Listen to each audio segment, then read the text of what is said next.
네, 최근 제천 스포츠센터 화재 피해자들이 충청북도를 상대로 제기한 손해배상 청구 소송 1심 판결이 있었습니다. 재판부는 소방당국의 현장 화재 대응에 일부 과실이 있었지만 책임을 물을 수는 없다고 판단했는데요. 무슨 일 이슈에서 자세히 살펴보겠습니다. 보도국 진희정 기자 나와 있습니다.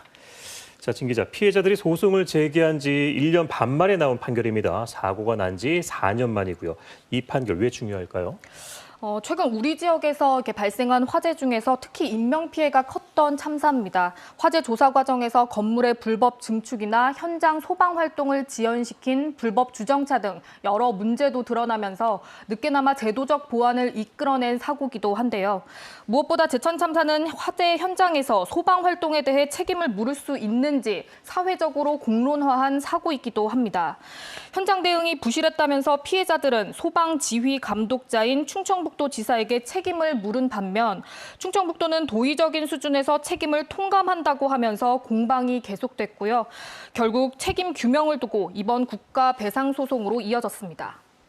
네. 자, 1심 재판부는 결과적으로 피해자들의 청구를 기각했습니다. 하지만 이 소방 대응에 문제가 없었다는 게 아니라 일부 부실했지만 책임을 물을 수 없다고 한 거예요. 네, 핵심 쟁점은 결국 화재 대응에 실제로 과실이 있었는지 또 있었다면 이로 인해 피해가 커졌는지 이 두 가지가 쟁점입니다. 재판부는 100종 넘는 판결문에서 화재 당시 소방 대응을 재구성하고 세부적인 활동을 나열하면서 업무상 과실이 있었는지 하나하나 살피는데 상당 부분을 할애했는데요. 재판부가 소방 대응에 문제가 있다고 본 건 크게 세 가지입니다. 먼저 사전에 장비 관리나 점검을 게을리해 일부 현장에서 제대로 작동하지 않은 점을 꼽았습니다. 또 화재 당시 현장 지휘 책임자가 초기 신속한 대응 전략을 짜기 위해 현장 상황을 다양하게 수집해야 하는 의무를 다하지 않았고 건물에 갇힌 사람들을 구조하기 위한 지휘 활동도 부족했다고 판단했습니다.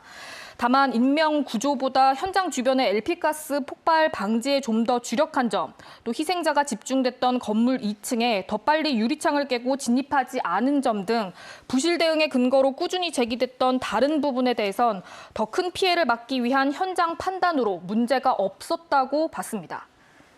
자, 어쨌든 대응이 일부 부실했다는 건데 그럼에도 이 피해자들의 손해배상 청구는 왜 받아들여지지 않은 걸까요? 재판부는 이제 앞서 말씀드렸던 이런 과실들이 실제 희생자 구조에 영향을 줬는지 상당한 인과관계가 있어야 한다라고 손해배상 청구 요건을 밝혔는데 실제로 이제 그렇지 않다라고 최종적으로 판단했습니다. 즉 앞서 언급한 과실들이 없었더라도 희생자들을 구조하기 힘들었다고 본 건데요. 장비 고장이나 일부 허술했던 현장 지휘로 구조 활동이 지연되거나 차질을 빚었다고 보지 않았습니다. 선착대 도착 당시에 대응 인력이 워낙 부족했고 이미 불이 최성기였다는 점 등에서 대응에 한계가 있었다고 판단했습니다.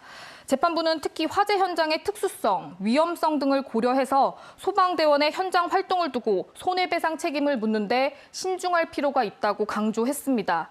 또 사후적으로 봤을 때 더 적절한 대응 방법이 있었다고 하더라도 이를 가정해서 잘못이 있었다 단정하는 것도 경계해야 한다고 판시했습니다. 자, 그럼 화재 피해에 대한 국가 배상 소송 다른 판결들은 어떻습니까? 이번 판결이 나오고 나서 제천 참사 한 달 뒤에 발생했던 밀양 세종병원 화재 국가배상 판결이 같이 주목을 받았습니다. 밀양 세종병원에서는 2018년 1월 화재로 47명이 숨지고 145명이 다치는 역시 대형 참사가 있었는데요. 제천 참사 판결 한 달 전인 지난달 밀양 세종병원 화재도 1심 판결이 났는데 경상남도와 밀양시를 상대로 한 피해자들의 손해배상 청구가 받아들여졌습니다. 하지만 두 판결을 동일 선상에 두고 직접 비교하기는 좀 어려워 보입니다. 밀양 화재 건은 화재 현장에서의 소방 대응에 대한 과실 책임이 아니라 사전에 화재를 방지하거나 피해를 최소화하기 위해서 소방 안전시설 점검이나 검사가 제대로 이루어졌는지를 두고 다퉜다는 점에서 다소 차이가 있는데요. 대부분의 화재 피해 국가 배상 판결이 이런 자치단체의 화재 예방 책임을 따진다는 점에서 제천 참사 판결은 재난 상황에서의 대처가 적절했는지를 두고 책임을 묻는 사실상 사법기관의 첫 판단이어서 시사하는 바가 크다고 볼 수 있습니다. 지금 현재 제천 참사 피해자들과 유족들이 항소 여부를 검토하고 있는데요. 향후 재판이나 충청북도와의 협의 과정에 관심이 쏠리고 있습니다. 네, 원만한 결과가 좀 나왔으면 좋겠습니다. 지금까지 보도국 진희정 기자였습니다.